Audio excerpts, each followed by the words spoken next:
आज बेटा कुछ समझते हैं इंपॉर्टेंट फॉर्मूले ऑफ मैग्नेटिज्म। सबसे पहले हम देखते हैं force on a charge particle in magnetic field. अगर कोई चार्ज पार्टिकल मैग्नेटिक फील्ड में किसी वेलोसिटी से एंटर करता है तो फोर्स का फॉर्मूला होता है क्यू वी क्रॉस बी, या फिर हम लिख सकते हैं q v B sine theta.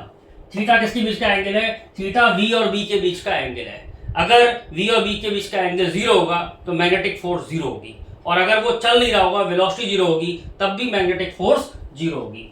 Direction of force, इस फोर्स का डायरेक्शन हम कैसे निकालते हैं? तो इस फोर्स का डायरेक्शन हम फ्लेमिंग्स लेफ्ट हैंड रूल से निकालते हैं। ये जो फोर फिंगर है ये मैग्नेटिक फील्ड की होती है, ये जो मिडिल फिंगर है ये मोशन ऑफ पॉजिटिव चार्ज, मतलब जहां पॉजिटिव चार्ज जा रहा है उस डायरेक्शन में करनी होती है। तो जो थंब होता है ये हमें डायरेक्शन बताता है फोर्स का, थंब बताता है डायरेक्शन हमें फोर्स का।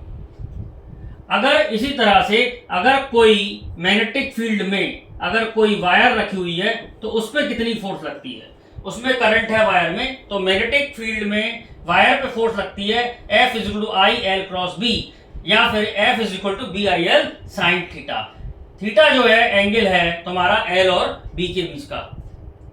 इसी तरह से टॉर्क देखते हैं। अगर कोई मैग्नेटिक फील्ड में कोई कॉइल रखा हुआ है, ये कोई कॉइल है और ये मैग्नेटिक फील्ड में रखा हुआ है, तो इस पे कितनी टॉर्क लगेगी? तो अगर इसमें करंट फ्लो करेगा तो इसमें टॉर्क लगेगी। टॉर्क का फॉर्मूला होता है BINA साइन थीटा या बीना साइन थीटा, और NIA N number of turns, I current, A area.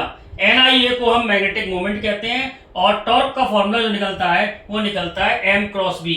Torque का डायरेक्शन क्रॉस प्रोडक्ट की सहायता से आप निकाल सकते हैं। थीटा को याद रखें, theta is angle between area vector and magnetic field.